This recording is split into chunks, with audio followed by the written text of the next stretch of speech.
هغه کم کیک دی چې 200 کاله وروسته هم سم دم وو. هغه کم نفر دی چې ګران بیه موټر یې مفت رانیوي. هغه کم عکس دی چې د عکس نیولو دپاره یې 2 میاشتې انتظار وکړي. د ویډیو شروع کېدو تر مخه ویډیو لایک کړئ، چینل سبسکرایب کړئ. مننه.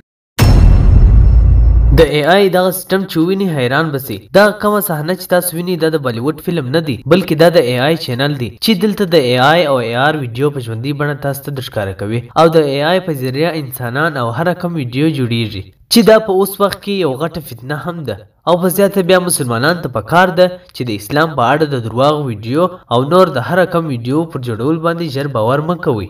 اوس هم پر سوشل میډیا باندې ځینې ویډیو ښکاره کیږي چې بدن یې د ماهي وي او سر یې د بوزې او یا هم سر یې د غوا وي. دا ویډیو هم د ای آی په سیستم جوړ شوي دي او اوس اواز هم په ای آی سیستم باندې جوړیږي، نو ځکه د ای آی ویډیو او اصلي ویډیو پیژندل سخت شوي دي. آیا تاسو 200 کاله پخوانی کیک خورئ؟ که یې خورئ نو دلته وګورئ. دغه دی هغه کیک او دا کیک ډیر مهم کیک دی. دا کیک د کوین وکټوریا د واده کیک دی چې تر اوسه په میوزیم کې پروت دی. په امریکا کې ګران بیه موټر یو نفر مفت رانیوي. خبره داسې وه چې یو نفر ګران بیه موټر رانیوي او هغه ویل چې زه پیسې د چیک د لارې درکوم او هغه یو جعلي چیک بالکل د اصلي چیک په رقم جوړ کړي او هغه موټر یې رانیوي. خو یو څو ورځې وروسته معلومه سوه چې هغه چیک جعلي و او تر هغه وروسته چې کوم لمبر ورکړی و چې هغه لمبر ته یې زنګ ووالي هغه هم بند و او هغه نفر تر اوسه پورې نه دی پیدا سوی. تاسو خبر یاست چې غاښونه څونه ضروري دي؟ که نه یاست خبر نو دغه عکس ته وګورئ. د دغه سړي یوه ورځ نسته، خو زه فکر کوم چې تاسو به اول د وارې د دغه نفر غاښ ته کتلي او تر هغه وروسته به مو ورځې ته پام سوی او یا کیدای شي چې ورځې ته مو هم نه وي پام سوی.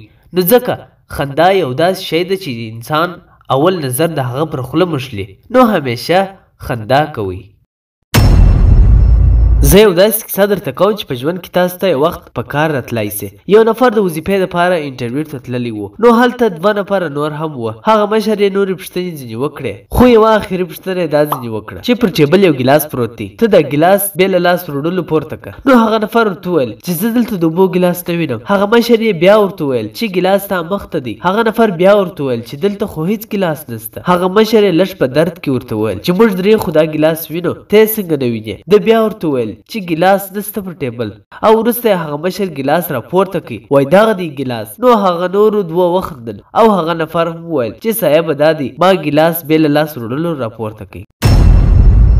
یو فوټوګرافر 18 کیمرې لګولې وې او هغه 15 ورځې یعنې 2 میاشتې انتظار وکړي د دغه عکس د اخیستلو دپاره. تاسو به فکر کوئ چې په دې عکس کې داسې کم کمال دی. د دې عکس کمال دغه دی چې دا عکس چپه هم کې بیا هم د هغسې راسته معلومیږي، یعنی که راسته یې که چپه یې یو رقم معلومیږي او د داسې عکس اخیستل اسانه نه دي. هر څه یو رقم دی، یعنی وریځ هر څه یو رقم دی. دا وګورئ دا راسته دی او هغه چپه، هیڅ فرق یې نسته. واقعا هم ډېر جالبه فوټوګرافي ده. دغه نفر ته وګورئ، دی په تیارې کې 6 ساعته ولاړ و ځکه د ده مېرمن وویل چې زما طبیعت لږ خراب دی نو زه یو ګړی بېدېږم. نو په دغه خاطر یې خاوند 6 ساعته ولاړ و. واه دې ته وایي د خاوند مینه.